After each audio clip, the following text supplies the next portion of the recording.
गौतम बुद्ध के मठ का यह नियम था कि उनका कोई शिष्य जब भी कभी बुद्धत्व को प्राप्त कर लेता तब उसे कहा जाता कि एक दिशा में चले जाओ और आसपास के जो लोग हैं उनका ज्ञान वर्धन, उनकी जो आत्मा और चेतना जागृत करने का प्रयास करो और उनको सद्मार्ग पर लाना है।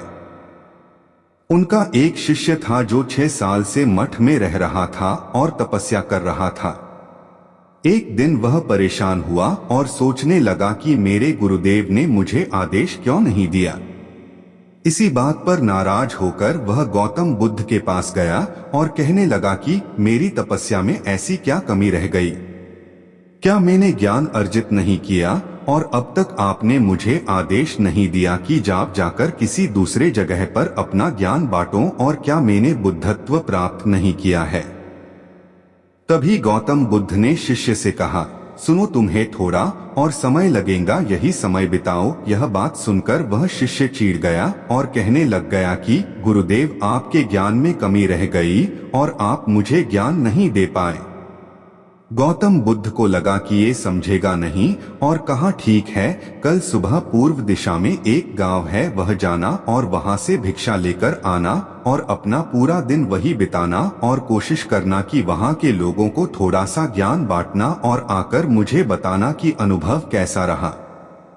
वह शिष्य बड़ा खुश हुआ और उसको लगा कि अब तो बात बन गई, अब मुझे आदेश मिल गया। और वह दूसरे दिन सुबह पूर्व दिशा की उस गांव में चला गया और शाम में जब वापस आया तो हाथ में पट्टी बंधी थी और हाथ पैरों पर चोट निशान थे। ये देखकर गौतम बुद्ध ने उस शिष्य से पूछा कि ये क्या हाल कर लिया। तब उसने बताया कि आपने मुझे कैसे गांव में भेज दिया और वहां पर जब मैंने भिक्षा मांगी तो लोग मुझे डांटने लगे और भगाने लगे। एक व्यक्ति सिर्फ वहां पर मुझे भिक्षा दी, वो भी जमीन पर फेंककर, और कहा कि ले जाओ इसको। इतने बुरे गांव में आपने मुझे ज्ञान बांटने के लिए भेजा, अब आप मुझे कल किसी और गांव भेज देना, मैं जाकर के ज्ञान वहां देकर आता हूँ। गौतम बुद्ध यह सुनकर थोड़ा मुस्कुराए और उन्हें तो पता था कि ये कुछ कर नहीं पाएगा, और कहा कि ठीक है, अगले दिन तुम किसी और गांव जाना, लेकिन एक दिन के बाद जाना और एक दिन मठ में रुके रहना है। अब की बार गौतम बुद्ध ने अपने दूसरे शिष्य को उस गांव में भेजा जहां अपने उस शिष्य को भेजा था, और शाम में जब वह शिष्य वापस लौटा था तो उसकी भी हालत वही थी और हाथ पैरों में चोट लगी और पट्टी बंधी हुई थी। गौतम बुद्ध ने पहले वाले शिष्य के सामने दूसरे शिष्य से पूछा कि हुआ क्या था। तब उसने कहा कि जिस गांव में आपने मुझे भेजा था वह के लोग बड़े भोले भाले हैं, भिक्षा दे नहीं रहे थे, और एक व्यक्ति ने मुझे जमीन पर फेंककर भिक्षा दी और मैंने उसे स्वीकार कर लिया और उसे आशीर्वाद दिया कि तुम्हारा कल्याण हो।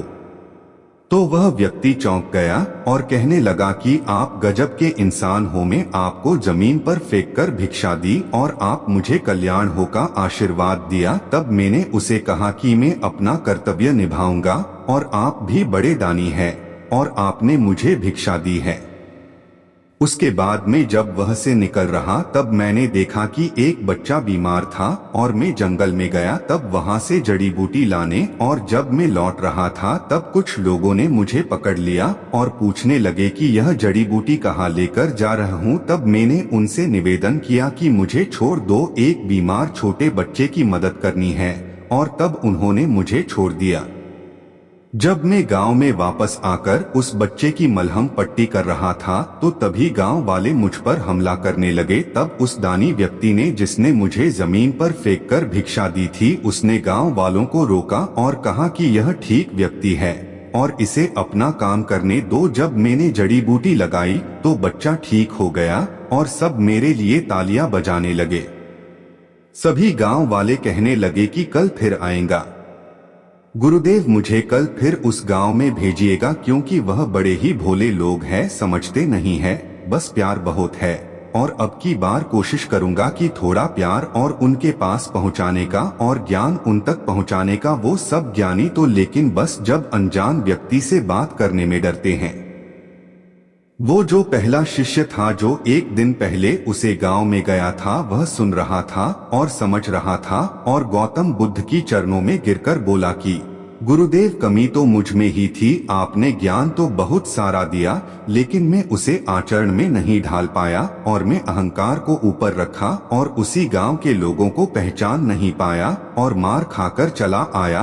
और मार तो इन्होंने भी खाई, लेकिन इनका अहंकार मिट चुका है और ये समझ चुके हैं कि वह लोग भोले भाले हैं और हमें उनसे अलग तरीकों से व्यवहार करना होगा और ज्ञान को आचरण में ढालकर उन लोगों तक पहुंचाना होगा।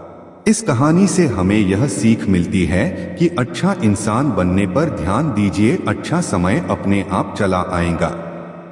हम अच्छा समय लाना चाहते हैं, लेकिन अच्छा इंसान नहीं बन पाते हैं और सारी गड़बड़ बस यही हो जाती है।